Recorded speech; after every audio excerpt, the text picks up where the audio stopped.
नमस्कार शेतकरी मित्रांनो, तर आज आहे 11 मे 2025 आणि या वर्षी म्हणजे 2025 मध्ये सर्व शेतकरी बांधव आतुरतेने वाट पाहत आहे ती म्हणजे मान्सूनच्या आगमनाची।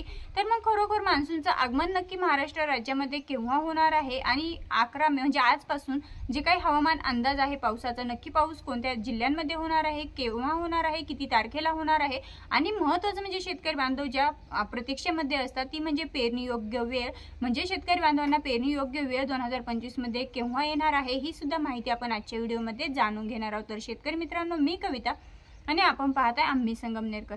तर मित्रांनो, आज जर जे वातावरण आहे तर पंजाबराव डग साहेब यांनी सांगितलेल्या माहितीनुसार आज संपूर्ण महाराष्ट्र राज्यामध्ये उष्णता राहणार आहे किंवा उष्ण वातावरण राहणार आहे, म्हणजे आज कुठेही पाऊस होणार नाही अशी माहिती त्यांनी सांगितलेली आहे। पाठीमागे तुम्ही पाहू शकता आज उष्ण वातावरण आहे आणि वारा सुद्धा आज बंद झालेला आहे। परंतु मित्रांनो, आता खरोखर मान्सून नक्की महाराष्ट्र राज्यामध्ये केव्हा दाखल होत आहे, तर आपण जर या अगोदरच्या वर्षांचा विचार केला तर अगोदरच्या वर्षांमध्ये म्हणजे नेहमी जो मान्सून आहे तर तो अंदमान निकोबार बेटावरती मे महिन्याच्या शेवटच्या कालखंडामध्ये किंवा शेवटच्या हप्त्यामध्ये पोहोचत असतो आणि त्यानंतर आपल्या महाराष्ट्र राज्यामध्ये मान्सून दाखल होत असतो। आणि परंतु या वर्षीचा जर आपण विचार केला तर या वर्षी म्हणजे 2025 मध्ये मान्सून जो आहे तर तो या वर्षी 7 ते 8 दिवस अगोदरच अंदमान निकोबार बेटावरती पोहोचणार आहे आणि जेवढ्या लवकर मान्सून अंदमान निकोबार बेटावरती पोहोचत असतो तेवढ्या लवकरच मान्सून हा महाराष्ट्र राज्यामध्ये सुद्धा दाखल होत असतो। म्हणजेच मित्रांनो, 2025 मध्ये मान्सून जो आहे तर तो 7 ते 8 दिवस अगोदरच आपल्या महाराष्ट्र राज्यामध्ये दाखल होणार आहे। म्हणजे सर्व शेतकरी बांधवांसाठी ही आनंदाची बातमी आहे, कारण आपण जर गावोगावी जर विचार केला तर शेतकरी बांधवांना शेतीसाठी तर पाणी शिल्लक नाहीच राहिलं, परंतु पिण्यासाठी सुद्धा पाण्याचा मोठा प्रश्न उद्भवलेला आहे आणि त्यामुळे शेतकरी बांधव सध्या खरोखर आतुरतेने वाट पाहत आहे ती म्हणजे मान्सूनच्या आगमनाची। परंतु लवकरच मान्सूनचं आगमन महाराष्ट्र राज्यामध्ये होणार आहे, म्हणजे शेतकरी बांधवांची प्रतीक्षा लवकरात लवकर संपणार आहे। त्यानंतर मित्रांनो, आता मान्सूनचं आगमन तर लवकर होणारच आहे, परंतु पेरणी योग्य जी वेळ आहे म्हणजे शेतकरी बांधवांचं सर्वात महत्त्वाचा जो वेळ असतो ती म्हणजे पेरणी योग्य वेळ।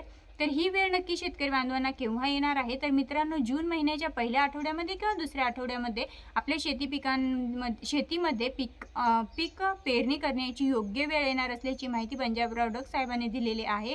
म्हणजेच लवकर मान्सून येणार असल्यामुळे पेरणी सुद्धा आपली लवकर होणार आहे। त्यामुळे शेतकरी बांधवांची जी काही शेती असेल तर ते शेतीची मशागत जी आहे तर ती त्यांनी मे महिन्याच्या शेवटच्या कालखंडामध्येच करून घ्यायची आहे। त्यामध्ये नांगरणी असेल, वखरणी असेल। तर मित्रांनो, जर तुम्ही नांगरणी मे महिन्याच्या शेवटच्या आठवड्यामध्ये केली तर तुम्हाला जून महिन्यामध्ये पेरणी करण्यासाठी जास्त वेळ लागणार नाहीये किंवा थोडासा जर वेळ भेटला तर तुम्ही लवकर आपल्या शेती पिकांची पेरणी करू शकता। त्यामुळे तुम्ही मे महिन्यामध्येच तुमच्या शेतांची जी काही मशागत आहे ती मशागत करून घ्यायची आहे। त्यानंतर मित्रांनो, ऊस उत्पादक शेतकरी बांधवांसाठी सुद्धा 2025 हे जे वर्ष आहे तर ते आनंदाचं असणार आहे, कारण पंजाबराव डग साहेबांनी सांगितलेल्या माहितीनुसार या वर्षी 2025 मध्ये पाऊस हा मोठ्या प्रमाणावरती होणार आहे, जास्त होणार आहे। त्यामुळे ऊस उत्पादक शेतकरी बांधवांना सुद्धा पाण्याची टंचाई भासणार नाहीये आणि त्यांचा सुद्धा या ठिकाणी फायदा होणार आहे। त्यानंतर म्हणजे 2025 मध्ये पाऊस जो आहे तर तो चांगला होणार असल्याची माहिती हवामान अभ्यासक देत आहेत। त्यानंतर मित्रांनो, आता जर आपण विचार केला की आत्ता नक्की पाऊस केव्हा होणार आहे, कोणत्या जिल्ह्यांमध्ये होणार आहे, तर आज आहे 11 मे, आज उष्ण वातावरण असणार आहे। परंतु उद्यापासून म्हणजे उद्या 12 मे आहे तर उद्यापासून तर 17 मे पर्यंत म्हणजे येणारे 4 ते 5 दिवस हा संपूर्ण महाराष्ट्र राज्यातील बऱ्याच जिल्ह्यांमध्ये म्हणजे जवळजवळ 28 ते 29 जिल्हे असे आहेत की त्या जिल्ह्यांमध्ये पाऊस होणार आहे आणि तो पाऊस जरी झाला तरी तो सुसाट्याचा वाऱ्यासह, विजांच्या गडगडाटासह आणि गारपिटीची सुद्धा त्यामध्ये शक्यता आहे। त्यामुळे सर्व शेतकरी बांधवांनी आपली जी काही शेती पिके आहेत त्यामध्ये हळद असेल, कांदा असेल, भुईमूग असेल तर या पिकांची जर तुम्ही पिके जर काढली असेल तर त्याची आज योग्य ती काळजी घ्यायची आहे, योग्य ती साठवणूक करायची आहे, जेणेकरून उद्यापासून जो पाऊस सांगितलेला आहे तर त्या पावसापासून तुमच्या शेती पिकांचं रक्षण होईल। आणि मित्रांनो, आपल्या अशी जी पिके आहे शेतामध्ये की त्यांचं नुकसान होऊ शकतं, अशा सर्व पिकांची काळजी तुम्ही आजच घ्यायची आहे, कारण उद्या 12 मे पासून ते 17 मे पर्यंत हा जो काही कालखंड आहे 4 ते 5 दिवसांचा, या कालखंडामध्ये शेती पिकांचं मोठ्या प्रमाणावरती नुकसान होऊ शकतं, कारण सुसाट्याचा वारा असणार आहे, गारांचंही प्रमाण असणार आहे आणि विजांचा सुद्धा कडकडाट असणार आहे। अशा पद्धतीचा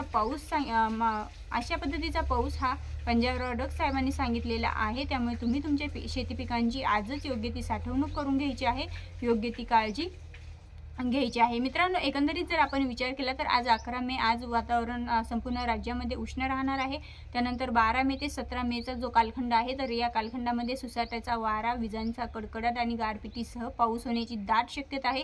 त्यामुळे शेतकऱ्यांनी आपली भुईमूग, कांदा, हळद अशी पिके जी आहे त्यांची योग्य ती साठवणूक आजच करून घ्यायची आहे आणि योग्य ती मशागत देखील करायची आहे। त्यानंतर मित्रांनो, मान्सूनच्या आगमनाचा जर विचार केला तर मान्सूनचं आगमन सुद्धा 2025 मध्ये लवकरात लवकर महाराष्ट्रामध्ये मान्सून दाखल होणार आहे आणि जून महिन्यामध्ये आपल्या शेतकरी बांधवांना पेरणी योग्य वातावरण निर्माण होणार आहे, अशी माहिती संपूर्ण एकंदरीत आजचा हवामान अंदाज आहे। तर पंजाब रॉडक साहेब यांनी त्यांच्या माध्यमातून जो काही हवामान अंदाज वर्तवण्यात आलेला आहे तो मी तुमच्यासमोर मांडण्याचा प्रयत्न केलेला आहे। मित्रांनो, माहिती योग्य वाटल्यास आपल्या इतरही शेतकरी बांधवांपर्यंत नक्कीच पोहोचवा। पुन्हा भेटूया अशाच माहितीसोबत। तोपर्यंत जय हिंद, जय महाराष्ट्र।